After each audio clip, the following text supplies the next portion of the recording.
आज कर रहे हैं हम लेंस। लेंस क्या होता है? किसी माध्यम में एक दूसरा माध्यम अपवर्तक माध्यम आ जाता है। ये माध्यम या तो सघन हो सकता है या विरल हो सकता है।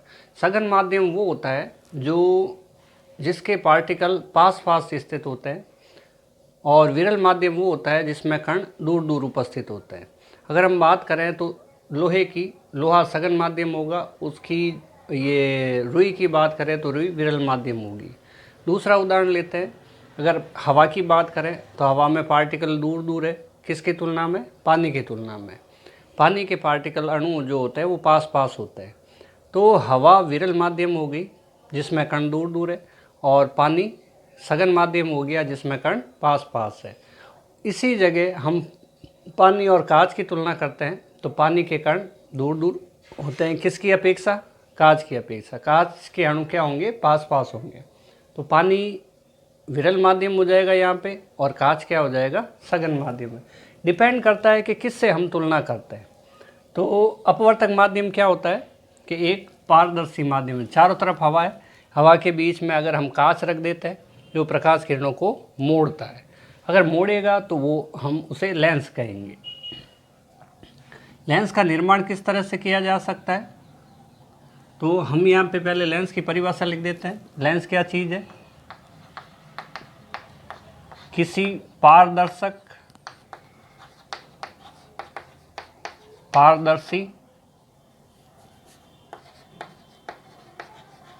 अपवर्तक माध्यम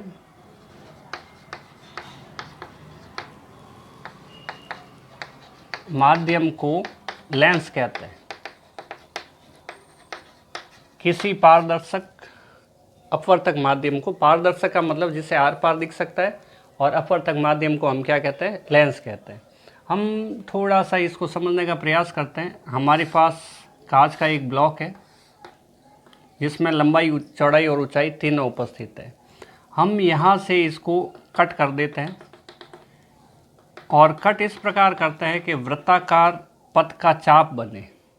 ये जो भाग बनेगा एक वृत्त का चाप होगा, और वो वृत्त ये होगा, वृत्त का सेंटर ये है।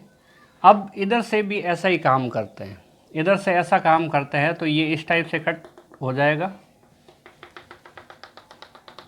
गोले त्रिज्या के रूप में अलग छोटे या बड़े हो सकते हैं, दोनों गोलों का बराबर होना जरूरी नहीं है। ये भाग हम यहाँ से हटा देते हैं, कांच का ये जो भाग है हम यहाँ से हटा देते हैं। तो ये जो भाग बचा हमारे पास, ये वाला, ये क्या कहलाएगा? लेंस कहलाएगा। अभी लेंस दो प्रकार के होते हैं। ये जो बना है वो उत्तल लेंस है, उत्तल लेंस है। उत्तल लेंस क्या होता है?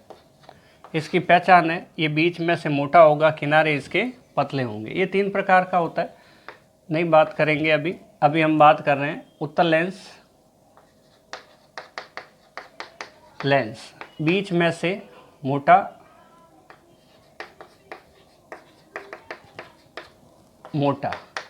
और किनारों से पतला होता है, किनारों से पतला होता है। अगर ये गोला है तो ये इसका भी कोई न कोई सेंटर होगा, केंद्र होगा। हम इसको C2 और इसको C1 मान लेते हैं। हम बात करते हैं परिभाषाओं की। परिभाषाएं बिल्कुल वैसी है जैसी गोलीय दर्पण में हमने की थी, बस उनको एक बार रिवाइज करेंगे, याद हो जाएगी अगर उनको देखा है।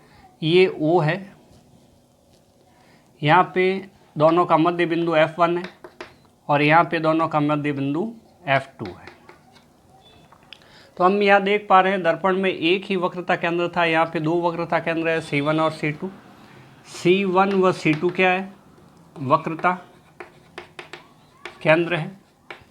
F1 व F2 क्या है? फोकस बिंदु है। अभी सबकी परिभाषा देखेंगे। O क्या है? O को प्रकाश केंद्र कहते हैं, प्रकाश केंद्र कहते हैं।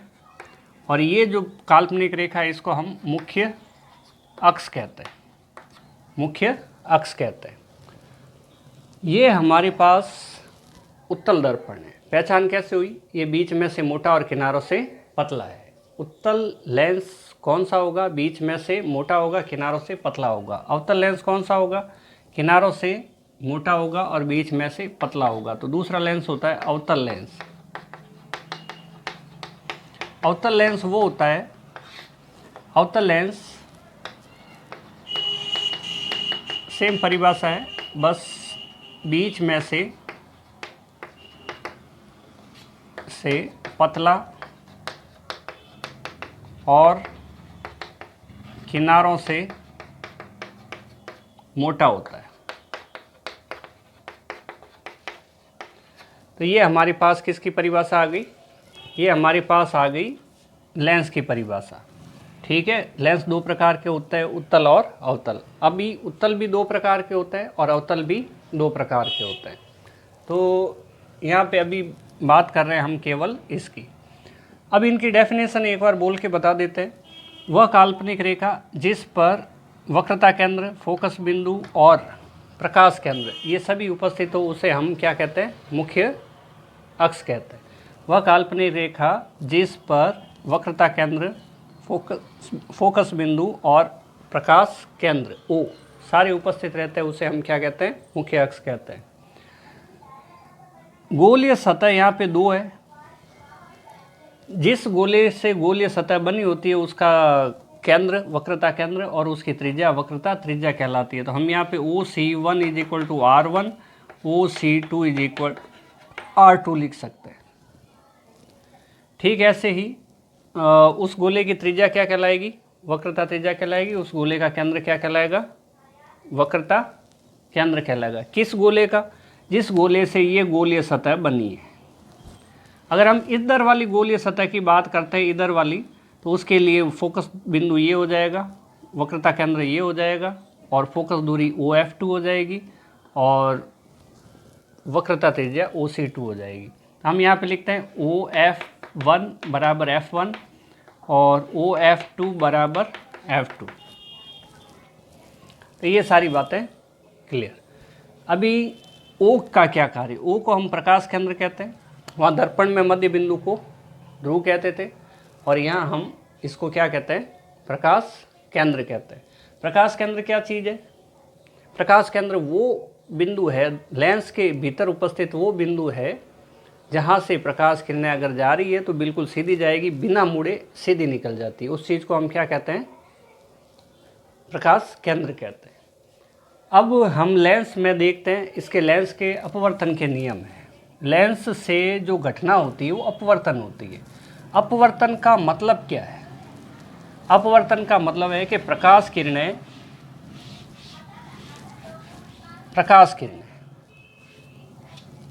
जब एक माध्यम से दूसरे माध्यम में प्रवेश करती है तो वो अपने मूल मार्ग से विचलित हो जाती है। प्रकाश की यह घटना क्या कहलाती है?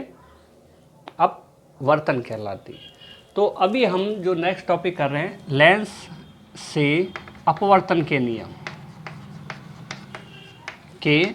कर रहे हैं। आगे हम दर्पण से प्रतिबिंब बनाने के लिए नियमों की बहुत ही आवश्यकता होगी। नियमों के बारे में हमें जानकारी होनी चाहिए। सिंपल से नियम है, केवल एक बार देखने से ही हमें याद हो जाएंगे। हम क्या काम करते हैं? यहाँ पे वस्तु रखते हैं एक AB, या फिर ऐसे सोचते हैं ये मुख्य अक्ष है, उसके समांतर कोई प्रकाश किरण आपतित होती है। कहाँ पर? लेंस पर। अगर प्रकाश किरण समांतर आई है तो अपवर्तन के पश्चात वो मुख्य अक्ष के ये फोकस बिंदु से गुजरेगी। क्या नियम है? पहला, यदि प्रकाश किरण मुख्य अक्ष के समांतर लेंस पर आपतित होती है तो लेंस से अपवर्तन के पश्चात कहाँ से गुजरेगी? फोकस बिंदु से गुजरेगी। दूसरा नियम क्या है कि अगर पहले फोकस बिंदु से गुजर जाए तो अपवर्तन के पश्चात मुख्य अक्ष के समांतर हो जाएगी। सीधा सा सिंपल सी बात है, पहले समांतर है तो बाद में फोकस से गुजरेगी और पहले फोकस से गुजर जाए तो बाद में समांतर हो जाएगी। नेक्स्ट, कि अगर कोई प्रकाश किरण वक्रता ये प्रकाश केंद्र O से गुजर जाए तो वो बिना मुड़े बिल्कुल सीधी निकल जाती है, बिल्कुल नहीं मुड़ती है। ये 3 नियम है। तो ये नीचे वाली लाइन 2 नंबर नियम को बता रही है और ये लाइन बीच वाली 3 नंबर नियम को बता रही है।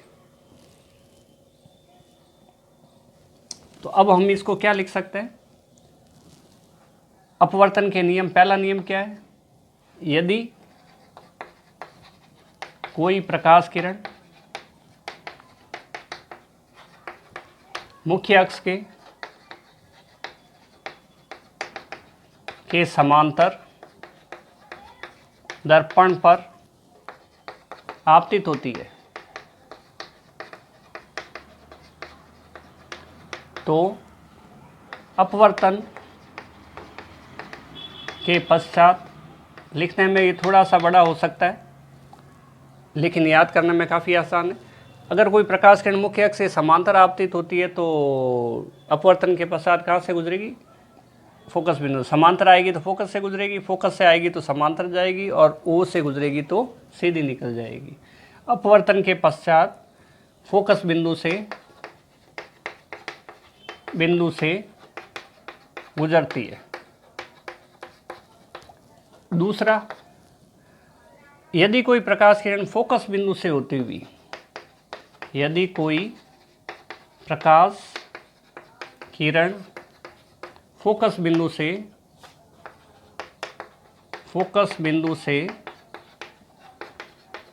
होती हुई कहाँ से गुजरे?